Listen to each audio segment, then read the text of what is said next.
ಪಯ್ಯತ್ತಬೈಲ್ ಅಸಯ್ಯಿದತ್ ಮಣವಾಟಿ ಬೀವಿ ರಲಿಯಲ್ಲಾಹು ಅನ್ಹಾ ಕರ್ನಾಟಕ ಕೇರಳ ಗಡಿ ಪ್ರದೇಶವಾದ ಬಾಳಪುಣಿ ಗ್ರಾಮ ಮತ್ತು ವರ್ಕಾಡಿ ಗ್ರಾಮ ತಮ್ಮಲ್ಲಿ ಒಂದುಗೂಡುವ ಪ್ರದೇಶ ಪಯ್ಯತ್ತಬೈಲ್ನಲ್ಲಿ ಅಂತ್ಯವಿಶ್ರಾಮ ಹೊಂದುತ್ತಿರುವ 5 ಶತಮಾನಗಳ ಇತಿಹಾಸವಿರುವ ಮಣವಾಟಿ ಬೀವಿ ದರ್ಗಾ ಶರೀಫ್. ಈ ದರ್ಗಾ ಶರೀಫಿನಲ್ಲಿ 2 ವರ್ಷಕ್ಕೊಮ್ಮೆ ನಡೆಯುವ ಉರೂಸ್ ಸಮಾರಂಭ, ಈ ವರ್ಷದ 2025ನೇ ಉರೂಸ್ ಸಮಾರಂಭ ಈ ಜನವರಿ ತಿಂಗಳು 17 ಅಥವಾ ನಾಳೆ ಅದರ ಸಮಾರಂಭವಾಗಲಿದೆ. ಇದರ ಕುರಿತು ಜಮಾತ್ ಅಧ್ಯಕ್ಷರು ಹಾಗೂ ಉರೂಸ್ ಕಮಿಟಿ ಅಧ್ಯಕ್ಷರು ಆದಂತಹ DMK ಮೊಹಮ್ಮದ್ ರವರು ನಮ್ಮಲ್ಲಿ ಮಾತನಾಡ್ತಾ ಇದ್ದಾರೆ. ಈಗ ನಮ್ಮ ಈ ವೇದಿಕೆಯಲ್ಲಿ ಉರೂಸ್ ಕಮಿಟಿ ಹಾಗೂ ಜಮಾತ್ ಕಮಿಟಿಯ ಜನರಲ್ ಸೆಕ್ರೆಟರಿ ಪ್ರಧಾನ ಕಾರ್ಯದರ್ಶಿಯಾದಂತಹ ಜಮಾಲುದ್ದೀನ್ ಎನ್ ಅವರು ನಮ್ಮ ಈ ಪತ್ರ ಮೀಟ್ನಲ್ಲಿದ್ದಾರೆ. ಅದೇ ರೀತಿ ಉರೂಸ್ ಕಮಿಟಿ ಮತ್ತು ಉರೂಸ್ ಕಮಿಟಿಯ ಖಜಾಂಜಿ ಆದಂತಹ ಕೋಶಾಧಿಕಾರಿಯಾದ ಇಬ್ರಾಹಿಂ ಹಾಜಿ ಸುಲ್ಲೆಮೆ ಅವರು ಇದ್ದಾರೆ. ನಮ್ಮ ಉರೂಸ್ ಕಮಿಟಿಯ ಉಪಾಧ್ಯಕ್ಷರಾದ ಸಿದ್ದೀಕ್ ಹಾಜಿ ಟಿಎ ನಮ್ಮೊಂದಿಗಿದ್ದಾರೆ. ನಮ್ಮಲ್ಲಿ ಈಗ ಜಮಾತ್ ಕಮಿಟಿ ಹಾಗೂ ಉರೂಸ್ ಕಮಿಟಿಯ ಅಧ್ಯಕ್ಷರಾದಂತಹ DMK ಮೊಹಮ್ಮದ್ ರವರು ಈ ಕುರಿತು ಮಾತನಾಡ್ತಾರೆ. ಪತ್ರ ಮಾಧ್ಯಮದ ಸ್ನೇಹಿತರಿಗೆ ನಮಸ್ಕಾರ. ಕಾಸರಗೋಡು ಜಿಲ್ಲೆಯ ಮಂಜೇಶ್ವರ ತಾಲೂಕಿನ ವರ್ಕಾಡಿ ಪಂಚಾಯತಿನ ಪಯ್ಯತ್ತಬೈಲ್ ಎಂಬ ಪ್ರದೇಶ, ಇಲ್ಲಿ ಬಾಳೆಪುಣಿ ಕರ್ನಾಟಕ ಪ್ರದೇಶದ ಬಾಳೆಪುಣಿ ಪಂಚಾಯತಿನ ಗಡಿ ಪ್ರದೇಶವಾದ ಕೇರಳ ಕರ್ನಾಟಕ ಗಡಿ ಪ್ರದೇಶವಾದ ಪಯ್ಯತ್ತಬೈಲ್ ಎಂಬ ಪುಟ್ಟ ಅಲ್ಲಿ ಊರು. ಅಲ್ಲಿ ಅಂತ್ಯ ವಿಶ್ರಮಗೊಳ್ಳುತ್ತಿರುವ ಅಸಯ್ಯಿದತ್ ಮಣವಾಟಿ ಬೀವಿ ರಲಿಯಲ್ಲಾಹು ಅನ್ಹಾ ಅವರ ಹೆಸರಿನಲ್ಲಿ 2 ವರ್ಷಕ್ಕೆ ಒಮ್ಮೆ ನಡೆಸಿಕೊಂಡು ಬರುವ ಉರೂಸ್ ಸಮಾರಂಭ ನಾಳೆ 17ನೇ ತಾರೀಕು ಜುಮಾ ನಮಾಜಿನ ನಂತರ ಸೈಯದ್ ಅತಾವುಲ್ಲಾ ತಂಗಳ್ ಅವರು ಫ್ಲಾಗ್ ವಾಸ್ಟ್ ಮಾಡಿ ಉದ್ಘಾಟನೆ ಮಾಡಲಿಕ್ಕೆ ಇದ್ದಾರೆ. ಅದರ ಪ್ರಾರ್ಥನೆಗೆ ನೇತೃತ್ವ ಪಯ್ಯತ್ತಬೈಲ್ ಜಮಾತ್ ಮುದ್ದರಿಸ್, ಪಯ್ಯತ್ತಬೈಲ್ ತಾಜುಶರಿಯಾ ದವದರ್ಸ್ ಪ್ರಿನ್ಸಿಪಾಲ್ ಆದಂಥ ಶೇಖುನಾ ಅಬ್ದುಲ್ ಮಜೀದ್ ಫೈಜ್ ಉಸ್ತಾದ್ ಅವರ ಪ್ರಾರ್ಥನೆಯೊಂದಿಗೆ ಈ ಕಾರ್ಯಕ್ರಮ ಆರಂಭಗೊಳ್ಳಲಿದೆ. ನಾಳೆ ರಾತ್ರಿ 17ನೇ ತಾರೀಕಿನಿಂದ ರಾತ್ರಿ 7 ಗಂಟೆಗೆ ಸಮಸ್ತ ಕೇರಳ ಮುಷಾವರ ಇದರ ವೈಸ್ ಪ್ರೆಸಿಡೆಂಟ್ ಆದಂಥ ಅಸಯ್ಯಿದತ್ ಅತಾವುಲ್ಲಾ ತಂಗಳ್ ಕುಂಬೋಳ್ ಅವರು ಉದ್ಘಾಟನೆ ಮಾಡಲಿದ್ದಾರೆ. ಮುಖ್ಯ ಪ್ರಭಾಷಣ ಮಾಡಲಿಕ್ಕೆ ನಮ್ಮ ಎಲ್ಲರ ನೆಚ್ಚಿನ ನಾಯಕರು, ಪಂಡಿತರು ಆದಂಥ ಪಯ್ಯತ್ತಬೈಲ್ ಕಾಜಿ ಆದಂಥ ಇಂಡಿಯನ್ ಗ್ರ್ಯಾಂಡ್ ಮುಫ್ತಿ ಸುಲ್ತಾನ್ ಉಲಮಾ AP ಅಬೂಬಕರ್ ಮುಸ್ಲಿಯಾರ್ ಕಾಂತಪುರಂ ಉಸ್ತಾದ್ರವರು ಮುಖ್ಯ ಪ್ರಭಾಷಣ ಮಾಡಲಿದ್ದಾರೆ.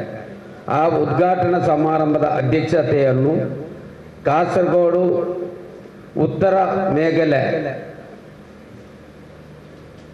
ಅಧ್ಯಕ್ಷರಾದಂಥ ಸೈಯದ್ನ ಜಲಾಲುದ್ದೀನ್ ತಂಗಳ್ ಮಲ್ಲರ್ ಅವರು ಅಧ್ಯಕ್ಷತೆ ವಹಿಸಲಿದ್ದಾರೆ. 17ನೇ ತಾರೀಕಿನಂದು ನಡೆದು ಉದ್ಘಾಟನೆಗೊಂಡಂಥ ಕಾರ್ಯಕ್ರಮ 1ನೇ ತಾರೀಕು ಫೆಬ್ರವರಿ 1ನೇ ತಾರೀಕಿನಂದು ಸಮಾಪನೆಗೊಳ್ಳಲಿದೆ.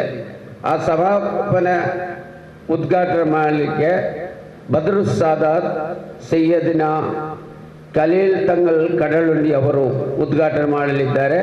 ಅದಲ್ಲದೆ ಈ ಕಾರ್ಯಕ್ರಮ ನಾಳೆ 17ನೇ ತಾರೀಕಿಗೆ ನಡೆದು 1ನೇ ತಾರೀಕಿಗೆ ಸಮಾಪನೆಗೊಂಡು 2ನೇ ತಾರೀಕಿನ ಫೆಬ್ರವರಿ 2ನೇ ತಾರೀಕಿನಂದು ಉರೂಸ್ ಕಾರ್ಯಕ್ರಮ ನಡೆಯಲಿದೆ. ಉರೂಸ್ ಕಾರ್ಯಕ್ರಮ ಭಯಂಕರ ವಿಜೃಂಭಣೆಯಲ್ಲಿ ನಡೀತಾ ಇದೆ. 1 ಲಕ್ಷದಿಂದ ಅಧಿಕ ಜನರು ಅನ್ನದಾನಕ್ಕೆ ಪಾಲ್ಗೊಳ್ಳಲಿದ್ದರು. ಅನ್ನದಾನ ಮಧ್ಯಾಹ್ನ 11 ಗಂಟೆಯಿಂದ ಅನ್ನದಾನ ಪ್ರಾರಂಭವಾಗ್ತಾ ಇದೆ. ಅದಕ್ಕೆ 1 ಲಕ್ಷದಷ್ಟು ಜನ ಅನ್ನದಾನಕ್ಕೆ ಪಾಲ್ಗೊಳ್ತಾ ಇದ್ದಾರೆ.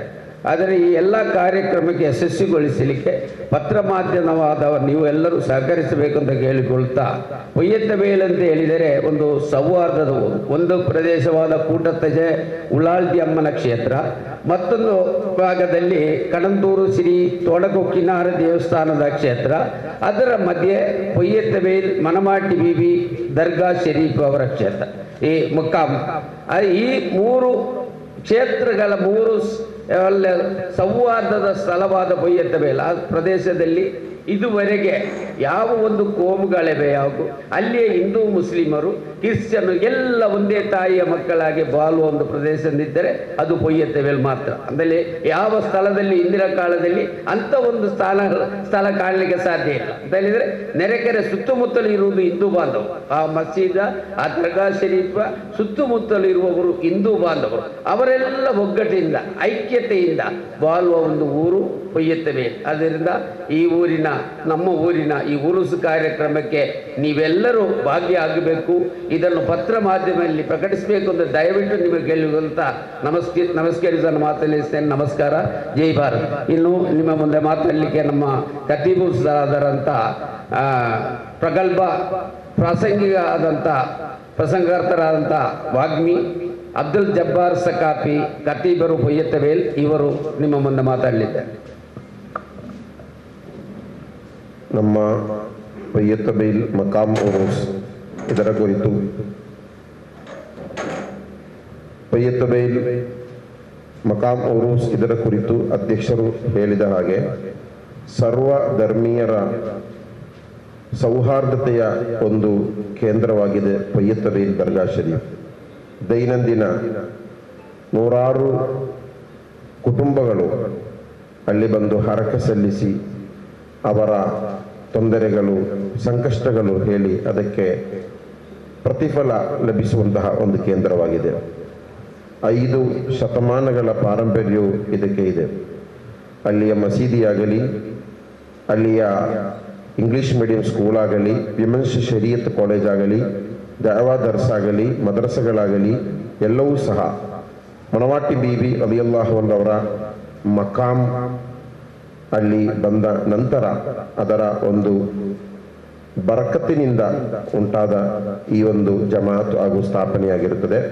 ಇದರ ಉರೂಸ್ ಕಾರ್ಯಕ್ರಮವು ಬಹಳ ವಿಜೃಂಭಣೆಯಿಂದ 17 ದಿವಸಗಳಷ್ಟು ಎಲ್ಲ 2 ವರ್ಷಕ್ಕೊಮ್ಮೆ ನಡೆಯಲಿದೆ. ನಾಳೆ ಜನವರಿ 17ರಂದು ಅದರ ಉದ್ಘಾಟನೆ ನಡೆಯಲಿದೆ.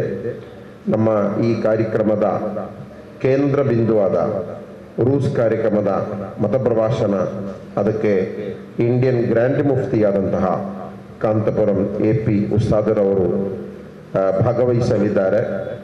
ಈ ಉರೂಸ್ ಕಾರ್ಯಕ್ರಮದ 16 ದಿನಗಳ ಮತಪ್ರಭಾಷಣ ನಂತರ ಸಮಾರೋಪ ಸಮಾರಂಭ 2ನೇ ತಾರೀಕಿನಂದು ಫೆಬ್ರವರಿ 2ನೇ ತಾರೀಕಿನಂದು ಉರೂಸ್ ಕಾರ್ಯಕ್ರಮವು ಅಧ್ಯಕ್ಷರು ಹೇಳಿದ ಹಾಗೆ ಲಕ್ಷಕ್ಕಿಂತಲೂ ಮಿಕ್ಕ ಜನರು ಅನ್ನದಾನ ಅಲ್ಲಿ ಅದಕ್ಕೆ ಬಂದು ಸೇರುವಂತಹ ಒಂದು ಕಾರ್ಯಕ್ರಮವಾಗಿದೆ. ಇದರ ಪ್ರಚಾರವು ಎಲ್ಲ ಜನರಿಗೆ ಪತ್ರ ಮಾಧ್ಯಮಗಳು ಇದನ್ನು ಪ್ರಕಟಗೊಳಿಸಿ ನಮ್ಮೊಂದಿಗೆ ಸಹಕರಿಸಬೇಕೆಂದು ಕೇಳಿಕೊಳ್ತಾ ಇದ್ದೇವೆ. ನಮ್ಮೊಂದಿಗೆ ಜಮಾತಿನ ಹಾಗೂ ಉರೂಸ್ ಕಮಿಟಿಯ ಪ್ರಧಾನ ಕಾರ್ಯದರ್ಶಿಯಾದಂತಹ ಜಮಾಲುದ್ದೀನ್ ಎನ್ ಅವರು ನಮ್ಮೊಂದಿಗೆ ಮಾತನಾಡುತ್ತಾರೆ.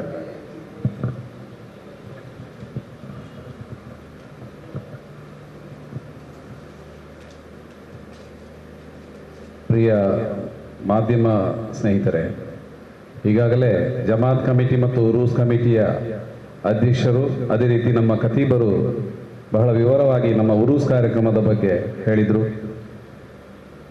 ಅಧ್ಯಕ್ಷರು ಹೇಳಿದ ಹಾಗೆ ಒಂದು ಕೋಮು ಸೌಹಾರ್ದದ ಕೇಂದ್ರ ಅಥವಾ ಒಂದು ಅಣ್ಣ ತಮ್ಮಂದಿರ ಹಾಗೆ ಎಲ್ಲ ಜಾತಿಯ ವರ್ಗದ ಜನರು ವಾಸಿಸುವಂತಹ ಒಂದು ಪ್ರದೇಶ. ಈ ಪ್ರದೇಶದಲ್ಲಿ 2 ವರ್ಷಕ್ಕೊಮ್ಮೆ ನಡೆಸಿಕೊಂಡು ಬರುವಂತಹ ಉರೂಸ್ ಕಾರ್ಯಕ್ರಮ ನಾಳೆ ಜನವರಿ 17ರಿಂದ ಫೆಬ್ರವರಿ 1ರ ತನಕ ಮತಪ್ರಸಂಗ, ಅದೇ ರೀತಿ ಫೆಬ್ರವರಿ 2 ಆದಿತ್ಯವಾರದಂದು ಹಗಲು ಉರೂಸ್ ಕಾರ್ಯಕ್ರಮ ನಡೆಯಲಿಕ್ಕಿದೆ. ಇದರಲ್ಲಿ ದಿನಾಂಕ 19/1/2025ರಂದು ವಿವಿಧ ಮಹಲ್ಗಳ ಖತೀಬರು ಅದೇ ರೀತಿ ಅಧ್ಯಕ್ಷರನ್ನು ಆಹ್ವಾನಿಸುತ್ತಾ ಒಂದು ಮಹಲ್ ಸಂಗಮ ಕಾರ್ಯಕ್ರಮವನ್ನು ಕೂಡ ಏರ್ಪಡಿಸಲಾಗಿದೆ. ಅದೇ ರೀತಿ 21ನೇ ತಾರೀಕು ಜಲಾಲಿಯ ರಾತೀಬ್, 23ನೇ ತಾರೀಕಿನಂದು ವಾರ್ಷಿಕ ಸೊಲಾತ್ ಮಜ್ಲಿಸ್ ಕೂಡ ನಡೆಯಲಿಕ್ಕಿದೆ. ವಾರ್ಷಿಕ ಸೊಲಾತ್ ಮಜ್ಲಿಸ್ನ ನೇತೃತ್ವವನ್ನು ನೂರು ಸಾದಾತ್ ಸೈಯದ್ ಅಬ್ದುಲ್ ರಹಮಾನ್ ಇಮ್ಮಿಚಿಕೋಯ ತಂಗಳ್ ಅಲ್ ಬುಖಾರಿ ಬಾಯಾರ್ ತಂಗಳ್ ಅವರು ನೇತೃತ್ವ ವಹಿಸಲಿದ್ದಾರೆ. ಹೆಚ್ಚಿನ ಜನರು ಈ ಕಾರ್ಯಕ್ರಮದಲ್ಲಿ ಭಾಗವಹಿಸುವಂತೆ ಮಾಡುವಂತಹ ಒಂದು ಪ್ರಚಾರದಿಂದ ನಾವು ಉದ್ದೇಶದಿಂದ ಈ ಒಂದು ಪತ್ರ ಸಮ್ಮೇಳನವನ್ನು ಇಲ್ಲಿ ಹಮ್ಮಿಕೊಂಡಿದ್ದೇವೆ. ಮಾಧ್ಯಮ ಸ್ನೇಹಿತರು ನಮ್ಮ ಈ ಸುದ್ದಿಯನ್ನು ಎಲ್ಲ ಜನರಿಗೆ ತಲುಪಿಸುವ ರೀತಿಯಲ್ಲಿ ತಮ್ಮ ಮಾಧ್ಯಮಗಳ ಮೂಲಕ ಈ ಒಂದು ವಾರ್ತೆಯನ್ನು ನೀಡಬೇಕಾಗಿ ಕೇಳಿಕೊಳ್ತಾ ನಾನು ನನ್ನ ಒಂದೆರಡು ಮಾತನ್ನು ನಿಲ್ಲಿಸ್ತೇನೆ. ಜೈ ಭಾರತ್.